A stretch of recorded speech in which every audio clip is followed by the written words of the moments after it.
Oke, bismillahirrahmanirrahim. Assalamualaikum warahmatullahi wabarakatuh. Ya, mohon maaf untuk mata kuliah ini. 2 minggu kemarin rada kita terpending ya. Anggap saja ini mata kuliah untuk minggu kemarin. Mohon maaf, ini rada berisik di kantor dosen. Tapi nggak apa-apa, kita lanjutkan saja. Ya, untuk ada pengganti untuk minggu kemarin. Pengganti absen presensi. Penggantinya itu di mata kuliah bahasa isyarat juga, mata kuliah bahasa isyarat, dan mata kuliah ini manajemen PKH dan pemberdayaan masyarakat ini silakan untuk minggu depan serahkan, setorkan setorkan nama organisasi dan ketua organisasi yang mau Anda buat magang. Untuk minggu depan silahkan Anda setorkan nama organisasi dan ketua organisasi yang menaungi organisasi disabilitas tersebut. Nah, silahkan Anda setor ke saya. Nanti Prodi akan memberikan surat surat apa ya namanya ya, surat pengantar lah untuk kalian bisa magang atau bisa mengadakan kegiatan volunteering di sana. Seperti itu ya. Itu untuk pengganti dari pertemuan kemarin. Biar biar ada itunya, faedahnya gitu ya. Mohon maaf sekali karena kemarin itu saya masih bolak-balik pergi dari Jogja ke rumah rumah kampung halaman, karena ya kemarin ya memang ada Pak D saya itu ya kapundut, sama terus ada acara yang lain juga dengan waktu yang bersamaan seperti itu. Mohon maaf ya, mohon maaf sekali. Kita lanjutkan aja perkuliahan ini, yaitu kemarin untuk tujuan pemberdayaan masyarakat sudah ya, kelihatannya sudah. Terus eh, ke itunya, oh ya sudah kelihatannya sudah ya. Kalau sudah ya, saya jelaskan lagi untuk yang tujuan pemberdayaan. Yang pertama untuk perbaikan kelembagaan, karena subjek dari pemberdayaan itu bukan cuma individu saja, tapi lebih mengarahkan ke kelompok, agar kelompok itu dapat memberdayakan diri mereka sendiri, biar mempunyai power untuk menjalankan kegiatan-kegiatan yang ada dalam lembaga tersebut atau organisasi tersebut. Itu yang selanjutnya adalah perbaikan usaha. Nah, bukan cuma organisasi saja, society saja, tapi juga dunia usaha itu juga salah satu target pemberdayaan. Mengapa?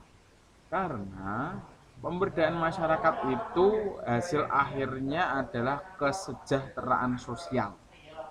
Itu dari buku Juju Sujana itu juga diterangkan bahwa hasil akhir dari pemberdayaan masyarakat, indikator keberhasilan adalah kesejahteraan dari masyarakat tersebut meningkat.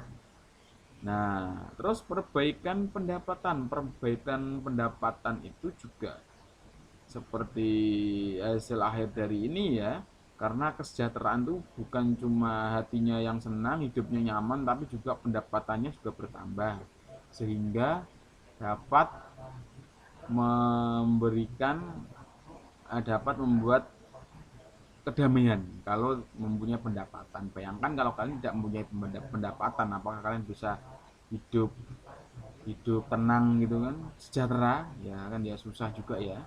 Terus juga lingkungan yang tidak bagus, lingkungan sosial yang tidak bagus menjadi bagus. Nah, itu juga salah satu tujuan dari pemberdayaan. Kalau lingkungan bagus, tempatnya nyaman, kesejahteraannya meningkat. Perbaikan kehidupan ini hubungannya dengan pendapatan dan usaha ya. Jadi kehidupan yang minus tuh dia bisa mendapatkan kekuatan untuk mengangkat dirinya sendiri. Perbaikan masyarakat. Nah, dengerin masyarakat yang latar belakang yang memang lost power, tidak mempunyai daya, tidak punya kekuatan, yang kita berikan kekuatan agar mereka dapat memberdayakan diri mereka sendiri, seperti itu ya. Nah, itu pemberdayaan. Jadi sebenarnya pemberdayaan ini berkaitan dengan tugas kalian, yaitu volunteering, karena di dalam volunteering itu juga salah satu tujuannya ini. Kalau kita kan kalian volunteeringnya itu belajar bahasa isyarat plus menjadi agen pemberdaya. Tugasnya yaitu memberikan kekuatan. Jadi kalian jangan cuma memberikan bantuan saja, tapi isilah dalam kegiatan kalian tuh nilai-nilai pendidikan. Jadi kalian membuat apa sehingga orang tersebut dapat termotivasi untuk lebih baik lagi, seperti itu. Ya, jadi bukan cuma kalian nanti menuntut ilmu bahasa isyarat di sana, tapi kalian juga akan memberikan ilmu juga kepada mereka, seperti itu ya. Nanti itu hasilnya akan berupa laporan, nanti laporan kegiatan. Seperti itu. Oke, kalau dirasa tujuan pemberdayaan masyarakat sudah oke, kita lanjutkan ke mana ini? Ini. Oh, ya oke. Ya mau. Oke, selanjutnya ini kita ke pengertian administrasi. Banyak kalian yang mengerti administrasi itu apa, tapi kalian tidak tahu apa itu inti dari, atau secara pengertian secara istilah tidak tahu. Nah, administrasi itu merupakan aktivitas atau bentuk usaha yang memiliki kaitan erat dengan berbagai peraturan kebijakan dengan tujuan agar mencapai target organisasi. Dengan demikian, dapat dikatakan bahwa administrasi memiliki peran begitu krusial bagi semua aktivitas perusahaan atau organisasi. Hal ini yang menjadikan administrasi merupakan peran yang penting supaya perusahaan terdiri terus berkembang. Nah, kita berkaca pada dunia pendidikan.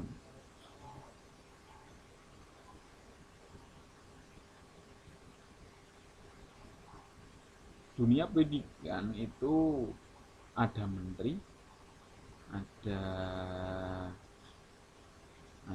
wakil menteri, ada dirjen. Setelah dari dirjen itu ke dinas provinsi ke dinas kabupaten, dinas kabupaten itu nanti ke Kasih, dari Kasih itu turun ke UPT, ini UPT, dari UPT turun ke sekolah, dari sekolah turun ke guru turun ke siswa. Itu merupakan rentetan organisasi, dan untuk mengurusi semua itu, untuk mengatur semua banyaknya kebijakan tersebut, maka diperlukanlah administrasi, gitu kan. Nah, secara sempitnya, administrasi itu adalah bentuk aktivitas yang meliputi surat menyurat, pencatatan, pengetik, pembukuan, dan kawan-kawan, sehingga yang bersifat teknis, sehingga garis hubungnya itu berjalan secara lancar. Tetapi untuk secara luas itu diartikan segala proses kerjasama antara beberapa orang dengan tujuan agar dapat mendapatkan target dengan memanfaatkan sarana atau prasarana tertentu yang memiliki daya guna. Jadi itu ya, intinya administrasi itu ya proses kerjasama antara beberapa orang. Jadi bukan cuma secara sempit saja ya. Kalau di administrasi sekolah itu kan secara sempitnya kan ya ngetik, mencatat, membuat RPS, RPP, bahan ajar, buku ajar, seperti itu. Tapi juga kerjasama kalian agar mendapatkan tujuan yang sama, yang memanfaatkan sarana prasarana. Nah, itu adalah bentuk administrasi secara luas. Jadi administrasinya itu bukan cuma ketik-ketikan saja, tapi hubungan kalian dengan kerjasama kalian dengan orang-orang terdekat Anda itu salah satu juga bentuk administrasi, gitu ya. Nah, sekarang fungsi administrasi. Fungsinya itu ada planning atau perencanaan, di mana dalam untuk mencapai tujuan tertentu, mencapai target tertentu, kalian akan memikirkan sebuah rencana. Jadi salah satu fungsinya itu agar kalian dapat membuat rencana atau perencanaan untuk mendapat target yang kalian inginkan. 2. Organizing atau penyusunan. Jadi salah satu fungsinya juga itu untuk penyusunan, mengorganising. Jadi jika tidak ada pembukuan, tidak ada pencatatan, tidak ada kerjasama, ya kacau. Tidak ada garis hubung pekerjaan, itu kan juga kacau. Makanya itu salah satu fungsinya itu ya untuk penyusunan atau pengorganisasian. Koordinasi. Jadi pengkoordinasian itu yang dimaksud itu adalah job desk dari pekerjaan. Jadi kalau kalian mempunyai pekerjaan A, kalian contohnya menjadi kepala sekolah. Lah untuk mencapai tujuan dari sekolah kalian itu, untuk mencapai visi misinya, kalian memerlukan koordinasi atau garis koordinasi ke anak buah Anda atau ke guru. Pelaporan. Salah satu fungsinya juga pelaporan, karena seluruh kegiatan yang Anda lakukan itu juga harus ada laporan. Laporan itu gunanya untuk apa? Untuk mengerti apakah kegiatan tersebut itu sudah berjalan sesuai dengan rencana atau tidak. Kalau tidak, apa kendalanya, apa permasalahannya, bagaimana targetnya, mengapa tidak sesuai target. Itu gunanya pelaporan. Terus setelah itu juga budgeting, pembuatan anggaran, karena operasional itu membutuhkan anggaran ya, kalian sudah tahu. Staffing atau penempatan posisi. Administrasi itu juga berguna untuk penempatan, karena jikalau kalian mempunyai kekuatan dalam bidang pengetikan, contohnya bukan pengetikan, dalam bidang netra, ya kalian akan dipasrahkan, akan ditempatkan di SLB untuk mengajar anak netra, kan seperti itu. Bimbingan bukan cuma yang di atas saja, ini staffing, budgeting, reporting, coordinating, directing juga perlu memerlukan bimbingan apa? Bimbingan tentang kinerja, apakah kalian sudah bekerja dengan bagus. Nah, makanya atasan tuh ya juga perlu membimbing anak buahnya, bukan cuma atasan selalu benar, bukan, tapi bimbingan dari atasan itu merupakan suatu hal yang sangat penting untuk kelangsungan dari organisasi tersebut. Itu ya, ini fungsi administrasi. Organisasi ya, organisasi lah, tahulah kalian ya. Menurut ini KBPI, organisasi adalah susunan serta aturan dari berbagai bagian sehingga menjadi satu kesatuan yang teratur. Ada juga organisasi sistem sosial yang memiliki identitas kolektif yang tegas, daftar anggota terperinci, program kegiatan yang terperinci, serta prosedur penggantian anggota. Ada lagi juga ahli bilangnya organisasi suatu pola hubungan-hubungan yang melalui mana orang-orang di bawah mengarahkan manajer mengejar tujuan bersama. Terus juga sistem aktivitas kerjasama yang dilakukan oleh dua bahkan lebih. Jika dirangkum,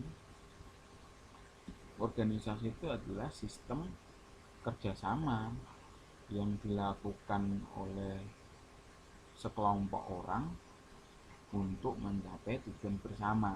Ini nyambung tadi ke administrasi.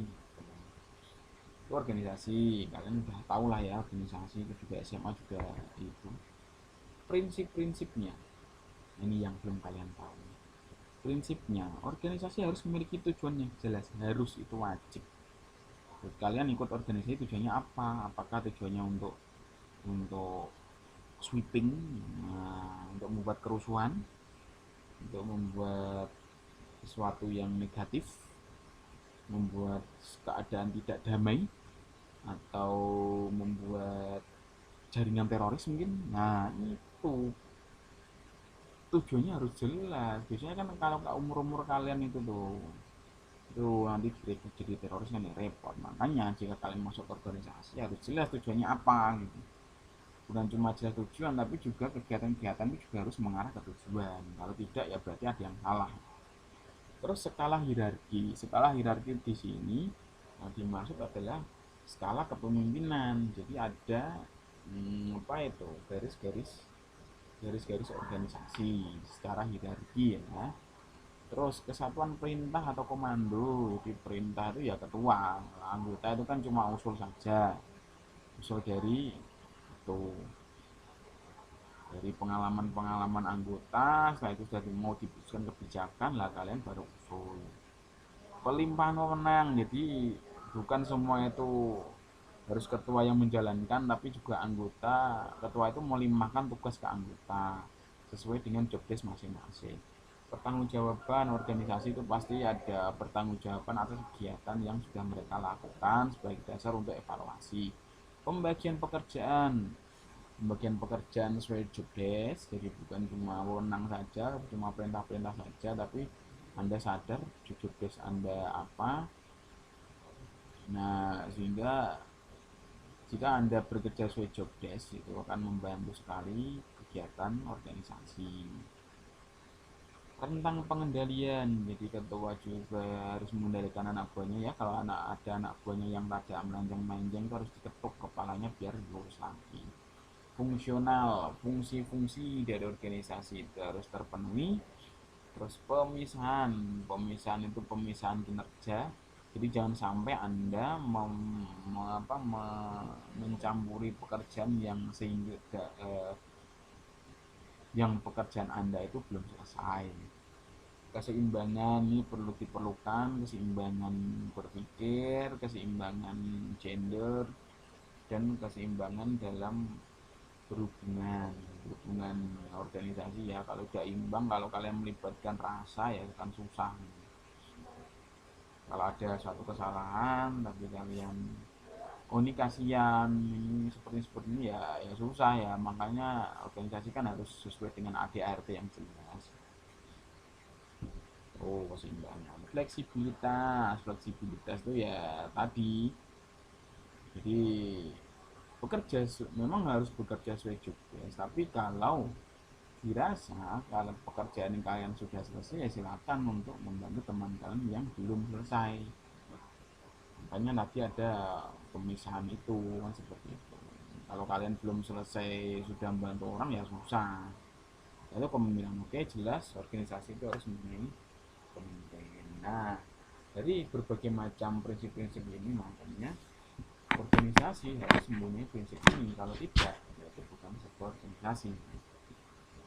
Oke, pakai headset ya, jangan lupa. Manajemen.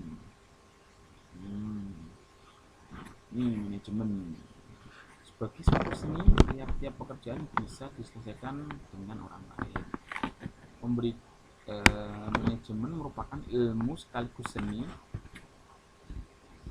Manajemen adalah wadah di dalam ilmu pengetahuan sehingga manajemen bisa dibuktikan secara umum di dunia. Menurut Kons ini suatu seni yang produktif yang didasarkan pada suatu pemahaman ilmu. Jadi manajemen itu sebuah seni. Tapi kita langsung ke mengarah ini saja ke apa?